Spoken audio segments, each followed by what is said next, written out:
ٹیلی phone calls میں بھی پکڑے گئے، اور جو موقع پر موجود تھے لوگ انہوں نے بھی بتایا۔ ظاہر ہے آج کل تو کسی پر اعتبار نہیں کہ کون آپ کا دوست ہے اور کون آپ کا دوست ہوتے ہوئے بھی وہ کسی اور کے لیے کام کر رہا ہے، تو یہ ساری چیزیں پکڑے گی، جن کے بعد پھر یہ معاملہ ہوا اور پھر اس موصوف کو بتا بھی دیا گیا تھا کہ بھئی تم قابل قبول نہیں ہو۔ کیسے بتایا گیا تھا؟ وہ اس طرح بتایا گیا تھا کہ کامران مرتضیٰ کے ذریعے اس نے بہت کوشش کی کہ معافی تلافی ہو جائے، اس نے یقین دلایا کہ میں تو بڑا بالکل پروفیشنل آدمی ہوں، میرا کوئی سازش وازش کا ارادہ نہیں ہے،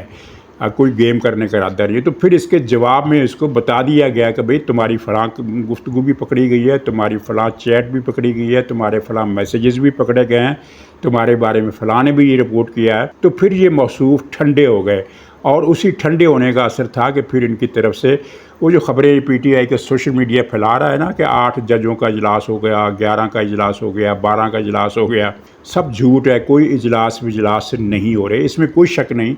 کہ نیش اقرب سے توقع خیر کی ہو نہیں سکتی، لیکن جب نیش اقرب کو پکڑ لیا جائے، قابو کر لیا جائے، تو پھر وہ بے بس ہو کر رہ جاتا ہے۔ تو ناظرین، وکلاء کی تحریک، پی ٹی آئی بہت شور مچا رہی ہے کہ اب ہم ایسی تحریک چلائیں گے وکلاء کی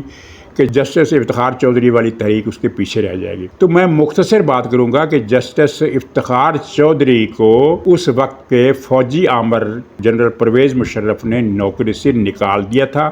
جس کی وجہ سے وہ نفسیاتی اعتبار سے قوم کا ہیرو بن گیا، اور اس تحریک کو ایک شہید، بہت بڑا شہید چاہیے تھا، اور یہ بہت بڑا شہید تھا چودھری افتخار چودھری۔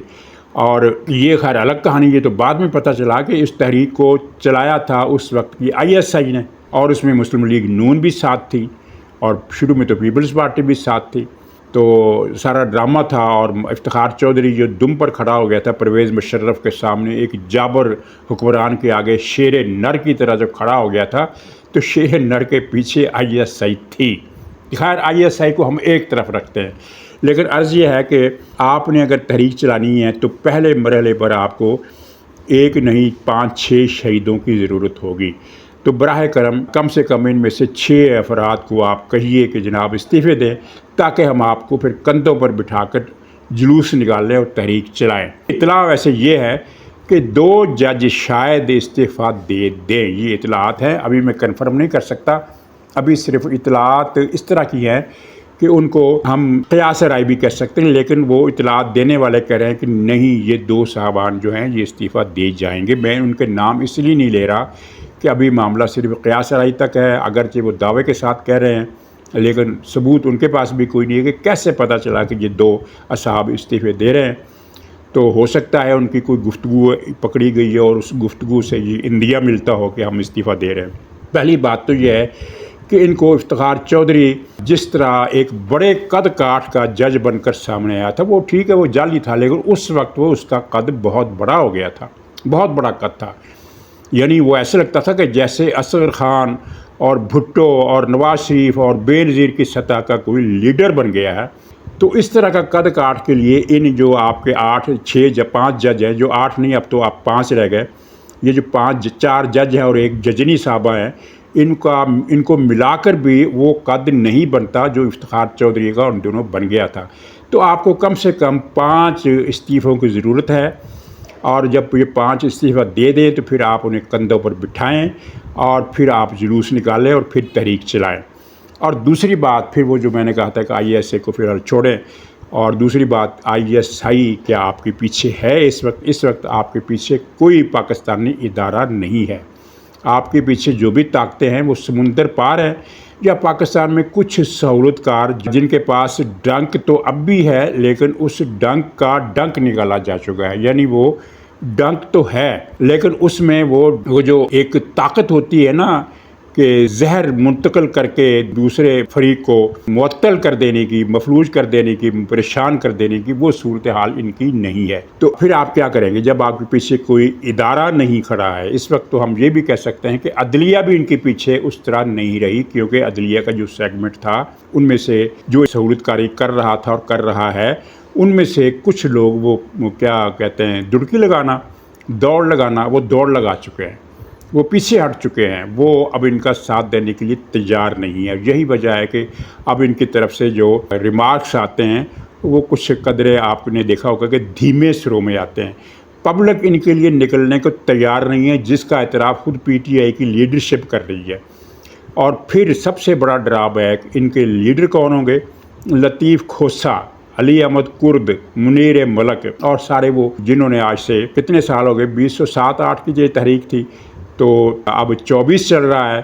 تو گویا کہ 16 سال پہلے جن لوگوں نے افتخار چودھری کو مسیحا بنا کر پیش کیا تھا تو وہ بعد میں پتہ چلا کہ وہ تو دجال تھا۔ تو اب ان لوگوں کی تقریروں میں ان لوگوں کی تقریریں سننے کے لیے لوگ کہاں سے آئیں گے؟ اب کوئی علی احمد کرد کی تقریر نہیں سنتا، آپ آزما کر دیکھ لیں۔ وہ بے شک پہلے سے زیادہ گلا پھاڑ پھاڑ کر تقریریں کرے، زیادہ گالیاں دے، زیادہ نوحے پڑھے، زیادہ مرثیے پڑھے، اب وہ بات نہیں ہے جو اس وقت تھی۔ اس وقت مشرف سے نفرت کا طوفان تھا جب آئی ایس آئی نے اس موقع سے فائدہ اٹھایا اور اپنے مہر افتخار چودھری کو آگے کیا تو عوام اس شخص کے پیچھے ہو گئے، لیکن اب وہ صورتحال بالکل یعنی اس میں سے کچھ 10% بھی مماثلت نہیں ہے، تو یہ کار دارد ہے۔ اچھا، اس کے ساتھ پھر آپ یہ بھی دیکھیے کہ صرف یعنی عوام ہی نہیں بلکہ اس وقت کی جو بڑی سیاسی جماعتیں تھیں، پیپلز پارٹی تھی، مسلم لیگ نون تھی، جماعت اسلامی تھی، جے یو آئی تھی، ایم کیو ایم کو چھوڑ کر ساری پارٹیاں اس تحریک میں شامل تھیں، اور سب سے اہم بات وہ تحریک ناکام ہو گئی تھی، مکمل ناکام ہو گئی تھی۔ یہ تو مغالطہ دینے والے کہتے ہیں نا کہ وکلاء نے پھر جج بحال کرائے، وکلاء نے جج بحال نہیں کرائے، مشرف نے ایمرجنسی لگا دی تھی، سب کچھ ختم ہو گیا تھا، الیکشن ہو گئے تھے۔ اس دوران جب سیاستدانوں میں آپس میں مذاکرات ہوئے، بات چیت ہوئی تو اس میں یہ طے کیا گیا تھا کہ ہم الیکشن جیت کر عدلیہ کو بحال کریں گے، یعنی وکلاء ناکام ہو گئے تو اب سیاستدانوں نے معاملہ ہاتھ میں لیا۔ الیکشن کے بعد زرداری صاحب نے کہا کہ ابھی نہیں بحال کریں گے، وہ ٹائم لینے لگے، معاملہ لٹکا دیا، تو پھر نکلے نواز شریف، اور نواز شریف کا جو جلوس تھا جو لاہور سے نکلا اور گجرانوالہ تک پہنچا، اور جس میں ہزاروں افراد نہیں تھے، لاکھوں افراد تھے، وہ سیاسی جلوس تھا، وکیلوں کا جلوس نہیں تھا، وکیل اس میں شامل تھے، ہزاروں کی تعداد میں ہوں گے، 4000 ہوں گے، 5000 ہوں گے، لیکن وہ تو لاکھوں کا جلوس تھا، کئی لاکھ کا جلوس تھا۔ تو اس جلوس کو دیکھ کر پھر ان ججوں کو بحال کرایا گیا، اور یہ بات ہر آدمی کو ذہن میں رکھنی چاہیے کہ عدلیہ کو وکلاء نے بحال نہیں کرایا تھا، سیاستدانوں نے، ایک سیاسی لیڈر نے ایک بہت بڑا جلوس لے کر بحال کروایا تھا۔ تو یہ وکلاء تحریک شروع ہی نہیں ہوگی، یعنی یہ اس کے بارے میں یہ میں نہیں کہہ رہا کہ یہ تحریک چلے گی اور پھر ناکام ہوگی، نہیں، یہ تحریک چلے گی ہی نہیں،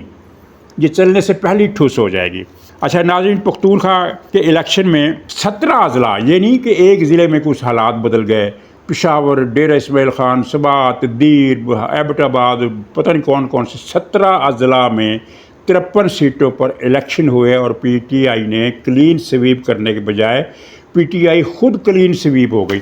یہاں تک کہ اگر میں وہ ساری آپ کے پاس، میرے پاس یہ مکمل امیدواروں کی 53 حلقوں کی پوری لسٹ ہے، لیکن میں آپ کو صرف ایک چیز دکھانا چاہتا ہوں کہ مثلا لوئر دیر میں، دیر آپ کو پتہ ہے دیر سوات کے علاقے پی ٹی آئی کے بڑے گڑھ ہے، پی ٹی آئی شمالی پختونخوا میں بہت طاقتور ہے اور جنوبی پختونخوا میں اتنی طاقتور نہیں ہے، تو یہ شمالی پختونخوا میں یہ میں عرض کرتا ہوں کہ لوئر دیر میں جماعت اسلامی کے 2، اے این پی کے 2، پیپلز پارٹی کا 1، جتنی سیٹوں پر الیکشن ہوئے یہ جیتے، اور پی ٹی آئی نے 2 سیٹیں جیتی، یعنی جماعت اسلامی، پیپلز پارٹی اور اے این پی نے ملا کر 5 سیٹیں لیں اور پی ٹی آئی نے 1 سیٹ لی،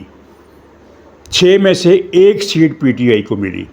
اور 5 سیٹیں مخالف امیدواروں کو ملی، تو باقی 17 اضلاع کے 53 سیٹوں پر پی ٹی آئی نے کل 7 سیٹیں حاصل کی، کل 7 سیٹیں، 7، یعنی اگر پرسنٹیج کا حساب لگایا جائے تو 6% سیٹیں اس نے حاصل کی ہیں، 94% سیٹیں سب سے زیادہ آزاد، پھر اے N P, Jamaat Islami, Peoples party, J you آئی، سب پارٹیاں ملا کر، اور پی ٹی آئی کے پاس صرف 7۔ تو ایک سحر جو پختونخوا میں تھا، پنجاب میں ٹوٹنے کا، یہ سحر جادو ٹوٹنے کا عمل کئی مہینے پہلے سے شروع ہو گیا تھا، جب اس نے پختون کارڈ استعمال کیا، جب اس نے آئی ایم ایف کو خط لکھے، جب اس نے فوج کے خلاف بطور ادارہ گالم گلوچ شروع کی، تو اس کے اثرات مرتب ہونے لگے۔ یہ ہو نہیں سکتا کہ اثرات مرتب نہ ہوں، تو لیکن اب پختونخوا میں بھی یہ وہاں سے اور کئی صحافیوں نے بھی بتایا ہے، کئی وہاں کے جرنلسٹوں نے بھی بتایا ہے کہ اب وہ پہلے جیسا جادو نہیں رہا، اور یہ نظر آ رہا ہے کہ میں آپ کو پھر ایک بات بتانا بھول گیا ہوں جس کے بعد میں پروگرام ختم کرتا ہوں، کہ یہ جو پچھلا یوم احتجاج تھا جس میں انہوں نے پتہ نہیں ملک جام کرنا تھا، یہ کیا کرنا تھا، بڑے بڑے ہر شہر میں انہوں نے جلسے کرنے تھے، تو اس سے پہلے باقی ملک میں تو کچھ بھی نہیں ہوتا تھا، لیکن پختونخوا میں لوگ نکل آتے تھے، کہیں 1000 لوگ بھی نکل آتے تھے، کہیں 500 بھی نکل آتے تھے، کہیں 150 بھی نکل آتے تھے، لیکن اس مرتبہ پختونخوا پورے پختونخوا میں کہیں بھی لوگ نہیں نکلے، یعنی وہاں بھی پنجاب والا معاملہ رہا، اکا دکا لوگ نکلے، کہیں 10 نکلے، کہیں 8 نکلے، کہیں 6 نکلے، اور اس پر پی ٹی آئی کے ایک صاحب نے تبصرہ کیا کہ دراصل وہ گنڈا پور صاحب جو ہیں چونکہ وہ اوپر کسی اور سے مل گئے ہیں تو اس لیے لوگ نہیں نکل رہے، یہ تو عذر لنگ ہے، گنڈا پور اگر مل گئے ہیں اوپر کسی ریاستی اداروں کے ساتھ ساز باز انہوں نے کر لی ہے تو پھر تو ایجیٹیشنل موڈ ہونا چاہیے تھا پی ٹی آئی کے ورکروں کا پختونخوا میں، وہ نہیں نظر آیا۔ تو یہ ایک سازش ہے جو امریکہ کی اس ایک لابی اس میں ملوث تھی، شامل تھی، برطانیہ کی یہودی لابی شامل تھی، اور بھارت کے لوگ شامل تھے، یہ انٹرنیشنل ایک ایجنڈے کے تحت بنائی جانے والی جادوئی پارٹی، جادو کے بل پر کھڑی پارٹی اب تحلیل ہو رہی ہے، اس کا ووٹ بینک بھی بکھر رہا ہے، اس کی اسٹریٹ پاور بھی ختم ہو گئی، اور اس کے جتنے لیور تھے بلیک میل کرنے والے وہ سارے کے سارے ٹوٹ پھوٹ کا شکار ہیں۔ اجازت دیجیے، انشاءاللہ اگلے ولاگ میں پھر ملاقات ہوگی، تب تک کے لیے خدا حافظ۔